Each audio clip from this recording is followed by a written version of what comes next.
Look at that.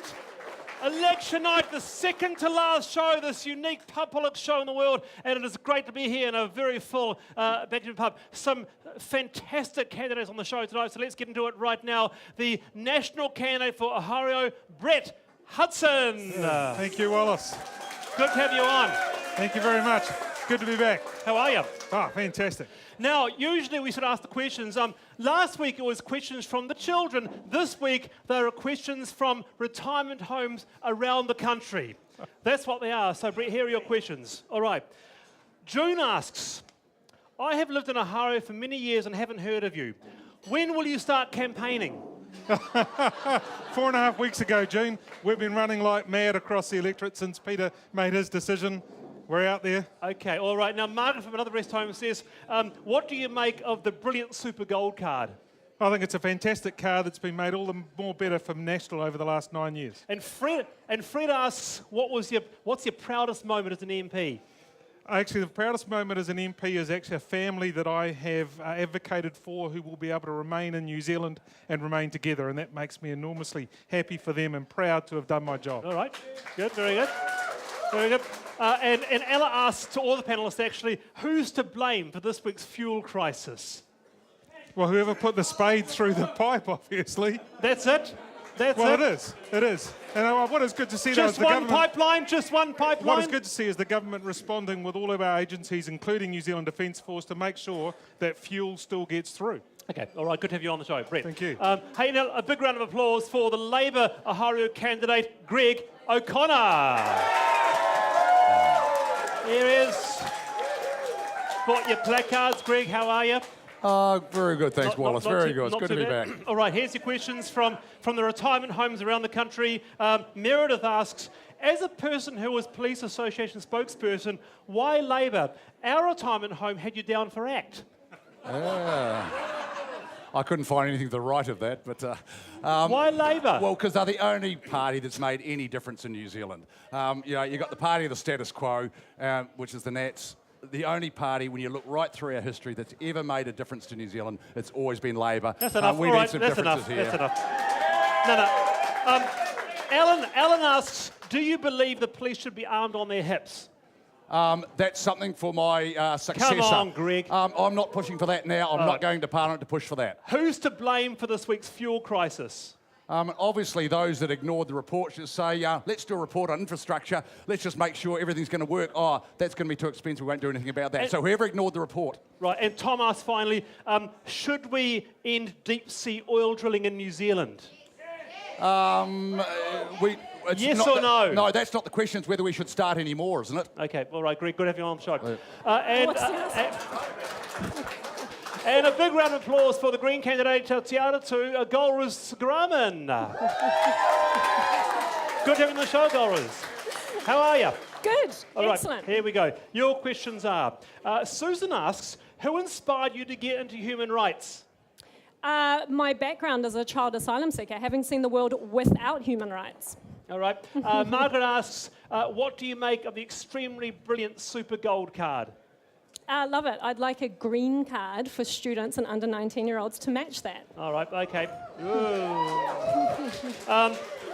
Arthur from his home asks, New Zealand society isn't the way it used to be. What do you think about people coming over here and destroying our way of life? I think we need to invest in people, and that's something we haven't done for quite some time. What we do know is that immigrants are our doctors and our nurses and our hospice workers are good for New Zealand, but we need to invest in the people that are here and invest in the people who want to join us here. We'll talk about that a bit later on. Yeah. And also, Ella asks, who's to blame for this week's fuel crisis? All I know is if Auckland had more clean, green electric trains, it wouldn't be such a crisis. Fair enough. Good to have you on the show, Golriz. And he's the Ryan Gosling of United Future. Will you please welcome Damian Light? Thank you. Am I right? Am I right? Oh, yeah. I've been called much worse, so I mean, were you just a little bit stoked when that sort of comparison came up? Yeah, I have been called much worse things in my time, so... no, I won't say. Yeah, all right. Not in public. Okay, all right. So Reginald asks, young man, do you really want to waste your time being in United Future? Why don't you go out and party and have a life? Why can't I do both? I'm doing both. I'm enjoying my life. I'm enjoying this campaign. I'm loving leading the party. We've got great candidates. All right. Okay. And Daisy asks, Daisy asks, tell us one thing we don't know about you. Oh, I've done quite a bit of interviews. What's something I don't like? Don't know about you. Don't know about me. Terrible with my sense of humour is terrible. I've got a really terrible sense of humour. I like puns, things like that. I know it's terrible. I'm horrible to live with. Okay. Sorry. They're horrible to live with. All right. And by the way, a big round of applause for Damian Light's partner who's in the show tonight as well. Yeah, He's here tonight. Putting up with me. Yeah. Sorry. Who's to blame for this week's fuel crisis? Oh, well, obviously, there's the immediate, the issue that we had with the guy, digging a hole. But we knew there was going to be an issue. We knew there was infrastructure problems. We should have done something about it in 2012 when the report came out. All right, good to have you on. And Charlotte Ryan. Hello, Wallace Chapman. And we've got a top candidate. Nice to see you. Nice to see you too. Jessica Hammond, Dobe. Like robe. Rhymes with robe. Did you have a quick fire question, Wallace? Yeah, my quick fire question is this. What's Gareth Morgan really like? Gareth Morgan is exactly how he appears. If he could be media trained, then he would be. Thank you very much, Jessica. Yeah. So with 3 more sleeps to the election, it's quite an interesting top 5 this week. Let's check it out.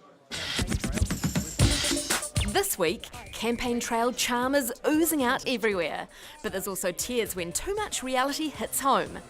And the ABs showed our feuding politicians what a real win looks like by thumping the box.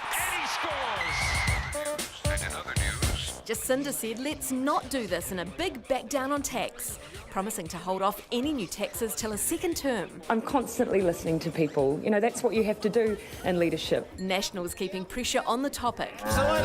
And angry farmers turned out in the Waikato to drive home the point. Myrtle the tractor's still a political animal after 2 decades.